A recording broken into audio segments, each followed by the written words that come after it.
Bonjour, je me présente Isabelle Martin, directrice des services RH chez Terrien Couture Jolicoeur.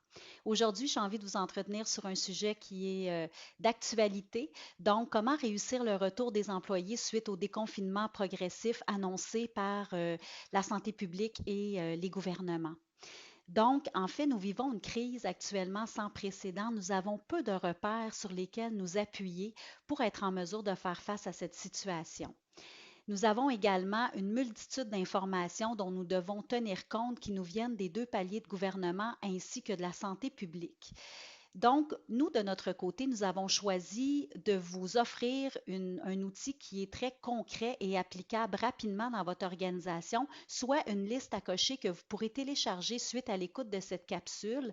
Vous pourrez naturellement l'adapter aux besoins de votre organisation, mais ce sera un bon départ pour établir votre plan d'action. Avant d'y arriver, en fait, nous souhaitons partager avec vous quelques bonnes pratiques que nous croyons qu'il est essentiel de mettre en place pour bien réussir le retour de vos employés suite au déconfinement.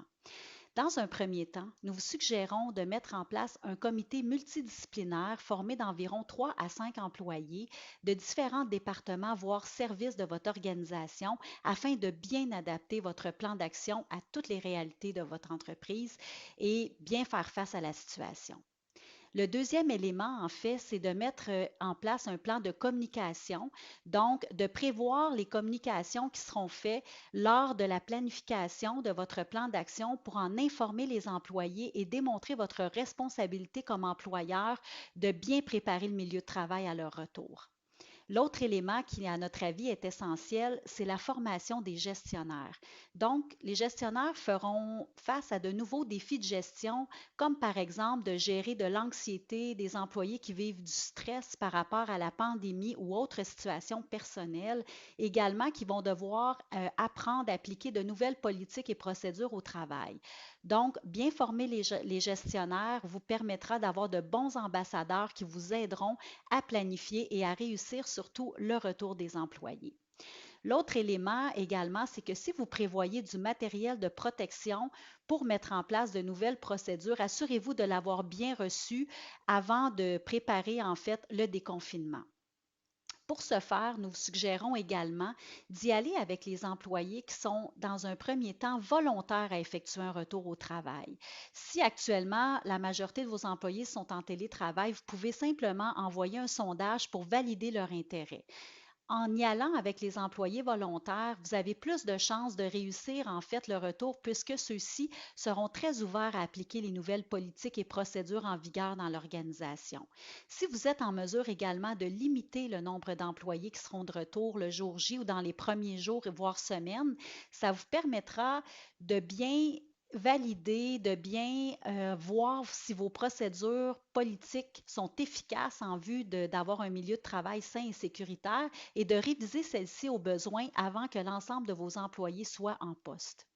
Finalement, avant jour J, nous vous suggérons également de communiquer à vos employés qui seront prêts à effectuer un retour au travail, les nouvelles politiques et procédures et également aller chercher l'adhésion de ceux-ci au niveau des nouvelles politiques en vigueur. Donc, vous pouvez le faire via un webinaire, une conférence téléphonique, en fait, d'utiliser les moyens technologiques et ça permettra aussi de diminuer le stress des gens face au retour au travail. Donc, ils sauront que vous aurez mis en place tout ce qui est nécessaire pour assurer leur sécurité.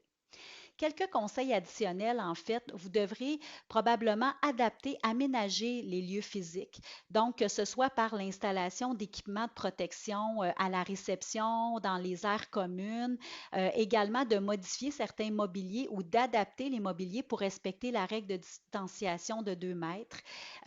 Également, de mettre des visuels un peu partout pour rappeler les règles de santé-sécurité ou le port d'équipements de protection individuelle ou toute autre règle d'hygiène que vous souhaitez mettre en place. Et également de rédiger des protocoles sur l'accueil des visiteurs, sur peut-être la visite des employés si vous avez plusieurs succursales, donc intersuccursales, de planifier en fait l'utilisation des lieux communs pour vous assurer que toutes les règles sont bien respectées. Également, vous pouvez réfléchir à une modulation des horaires en fonction des besoins et capacités de votre organisation. Ce sera peut-être dans votre cas des horaires rotatifs, des horaires hybrides où vous aurez des gens en télétravail et des gens sur les lieux de travail, donc des horaires en fait réduits. Ce sera à vous de voir en fonction de vos différents besoins. Également, la mise en place de protocoles bien précis sont fort utiles. Par exemple, le traitement du courrier, la réception de marchandises, des protocoles sur la désinfection, le nettoyage, sur les rencontres clients, les déplacements de vos employés chez des fournisseurs, la rédaction également de certaines politiques essentielles, soit la politique de télétravail qui devra être revue en fonction des nouveaux besoins et également la politique de santé-sécurité qu'on vous suggère fortement de réviser en y ajoutant les nouvelles normes sanitaires, les règles de distanciation physique et également le port d'équipements de protection individuelle si c'est le cas, donc que vous souhaitez ajouter à la politique santé-sécurité déjà existante. En fait, la clé, communiquez et soyez à l'écoute de vos employés et adaptez également votre plan d'action en fonction de ce que vous allez entendre, des nouvelles normes qui seront décrétées, par exemple, par la santé publique. Donc, c'est important de vous tenir compte, de vous tenir au courant, c'est-à-dire de l'actualité et d'adapter votre plan d'action au fur et à mesure là, que le processus de déconfinement se réalisera. Donc, nous sommes disponibles naturellement pour vous aider, pour vous accompagner, que ce soit dans l'élaboration de votre plan d'action ou simplement pour réviser certaines politiques ou procédures ou vous aider à le mettre en place. N'hésitez pas à faire appel à nous. Je vous invite donc à télécharger la liste à cocher et je vous souhaite une excellente fin de journée. Merci de votre écoute.